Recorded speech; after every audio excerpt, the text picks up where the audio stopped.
In the vast array of magical, mystical, and occult practices, the need to fulfill personal needs, which one could argue fit in with Maslow's tier of needs, tend to dominate. Many of them, the Greek magical papyrus included, focus on things like gaining the affections of another person,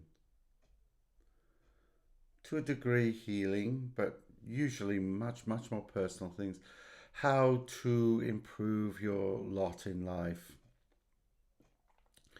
And when one goes through many of the grimoires, from the Goetia through to um, the retreat of Abramelin the Mage, there's a lot of focus on personal power, control of others, protecting against others, protecting against attack. And this does make sense when one looks at it within the Middle Eastern Fertile Crescent area through to Europe, where life was pretty precarious.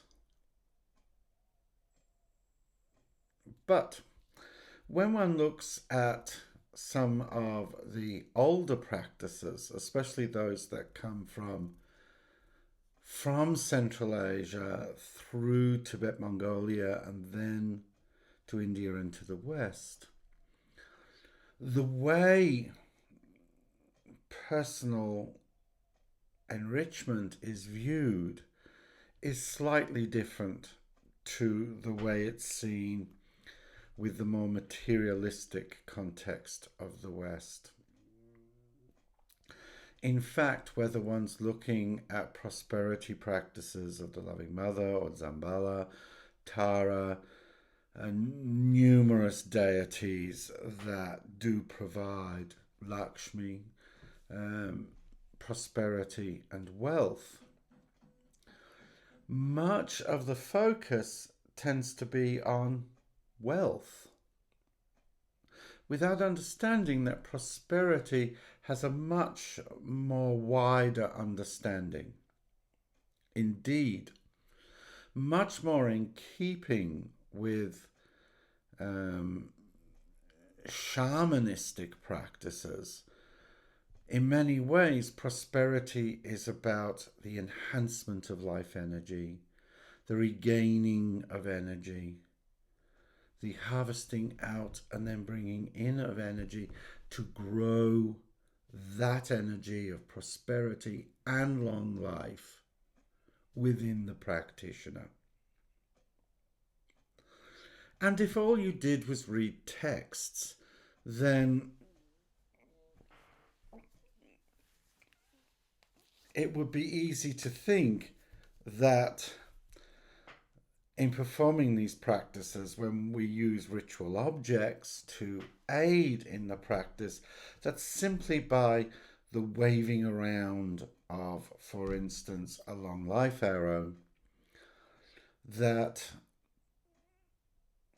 magically, simply by waving it without much else and reciting the words, that one can gain the benefit.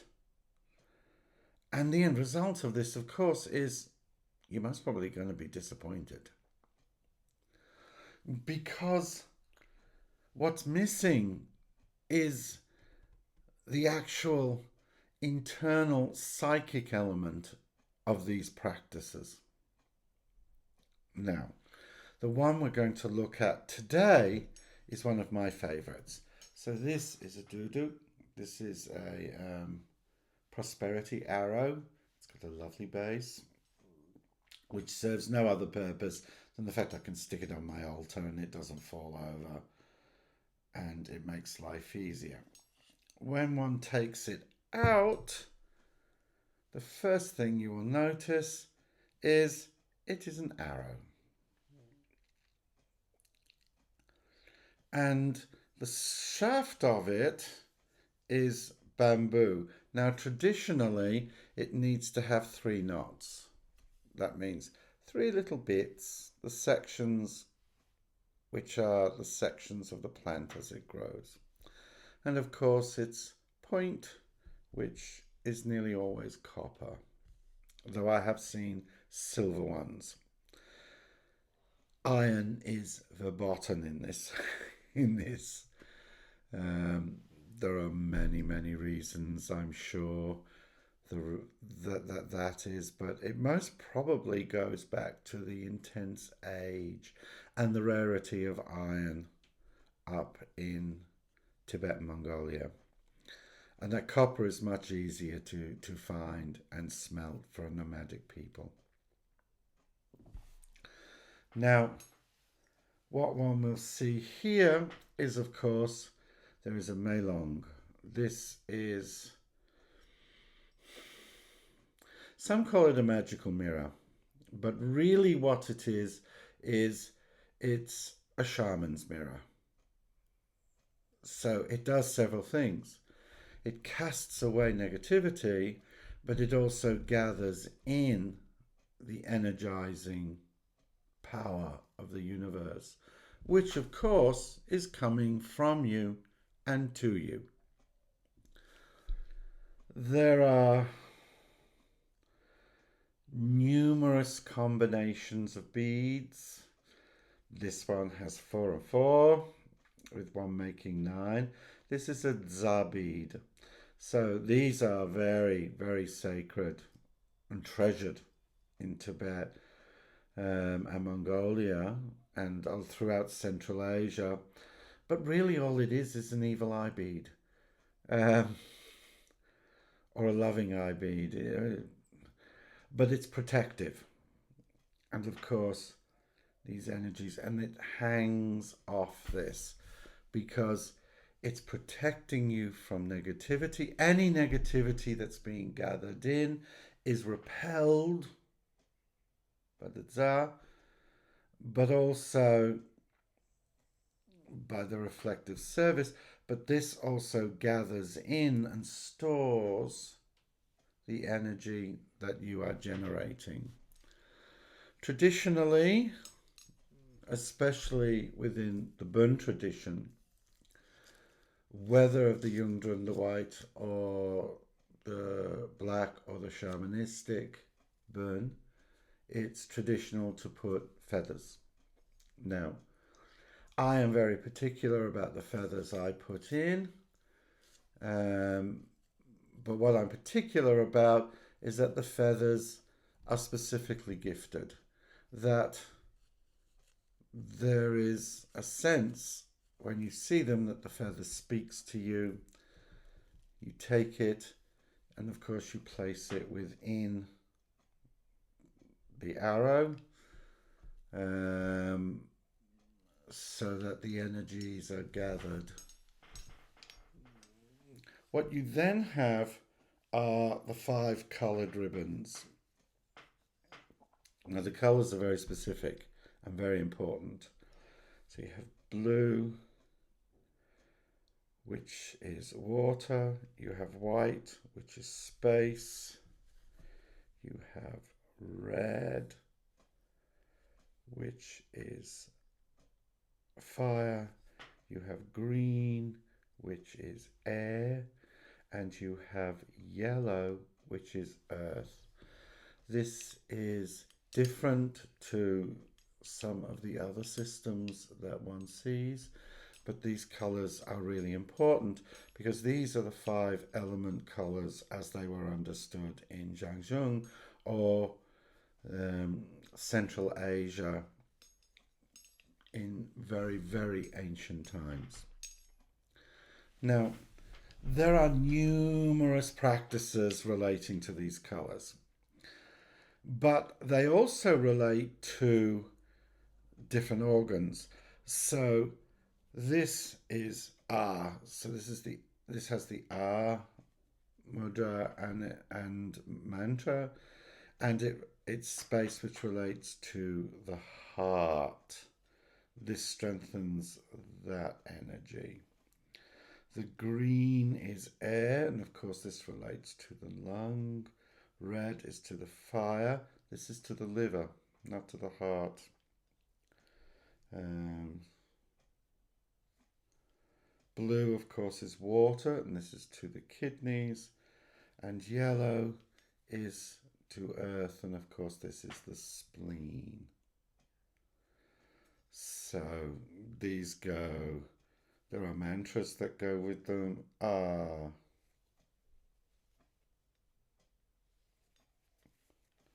Yang. Sorry about this. Ram. Mang. And Kang. All right, and there are mudras that go with each of these, but that relates more to the balancing the five elements. What we're more interested in is how this is actually used as a form of spiritual technology.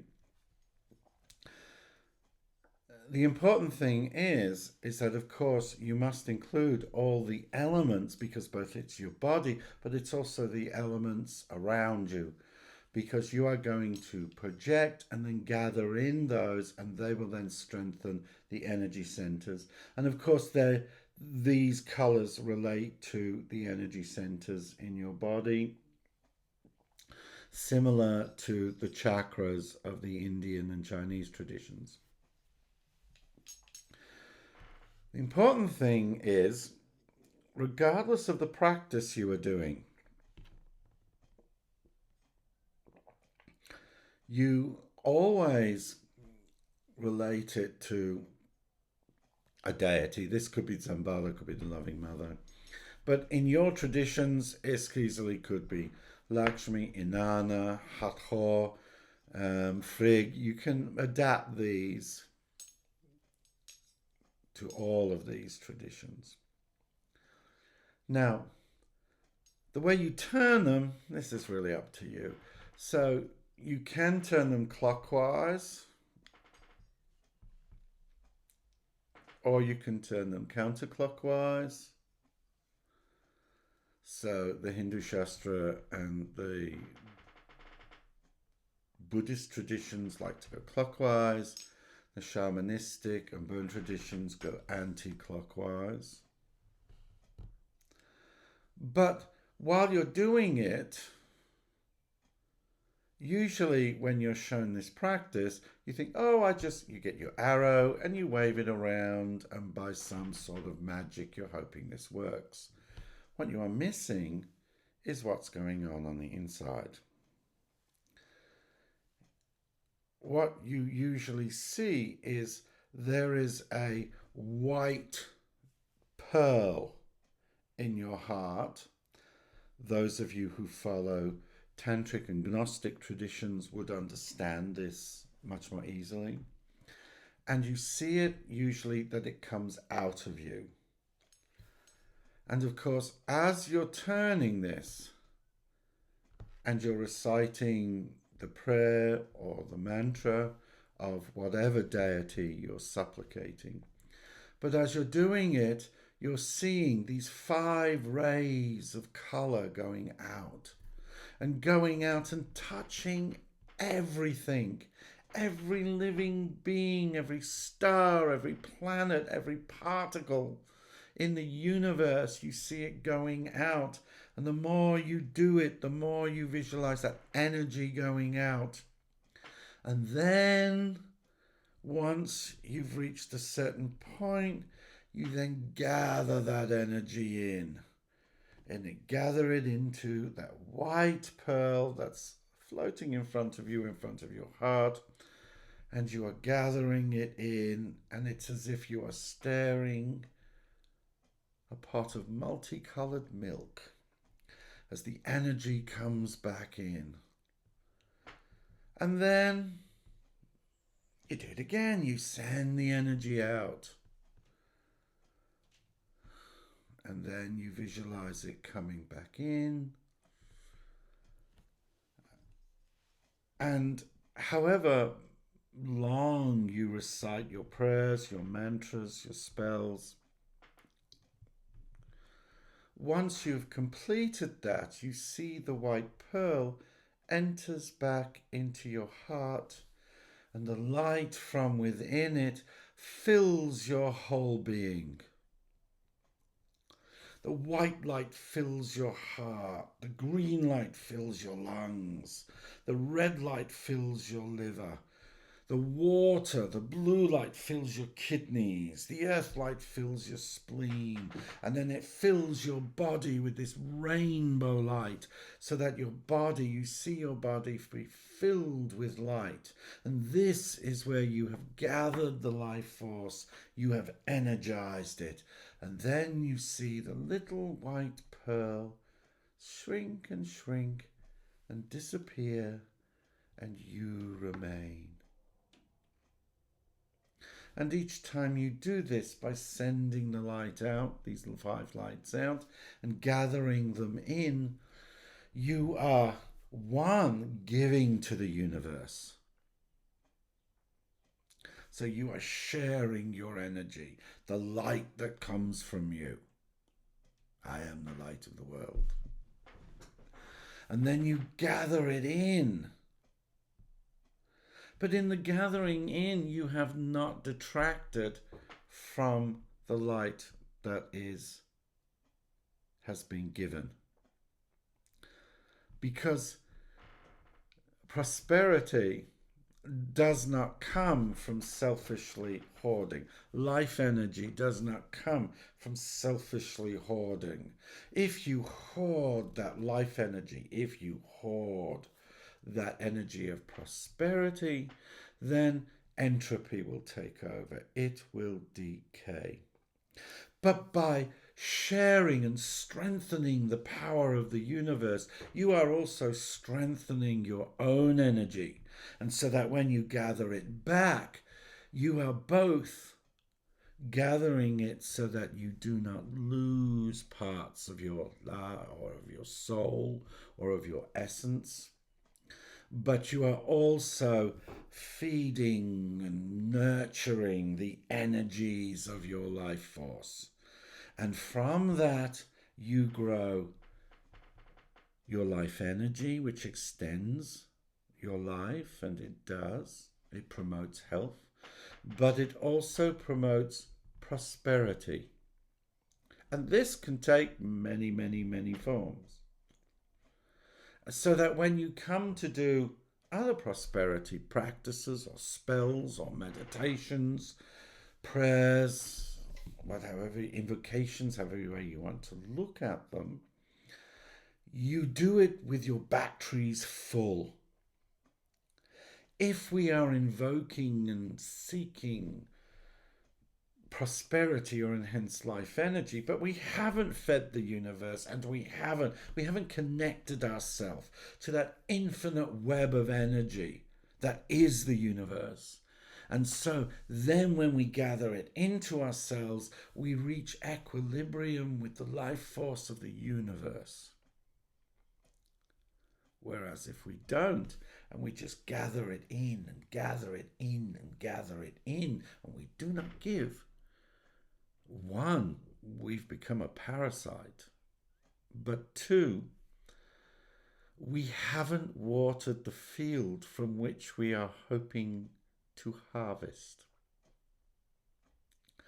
And so, if you ever get the chance, I recommend studying, research it a bit more. But there are variations of this.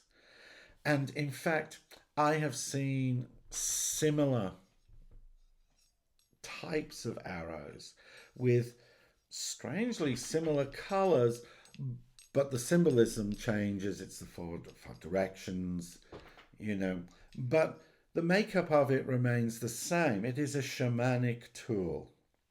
It is a piece of spiritual technology, and its use can both enhance your practice, enhance your life force, and at the same time bring you a sense of peace, as, to be honest, it's actually quite pretty. So I heartily recommend using this type of arrow in your own spiritual practice if this works for you. I am Dr. Shimon de Valencia. I am also the Merry Mystic, and it has been my pleasure to share this moment with you. And with that, I say Namaste.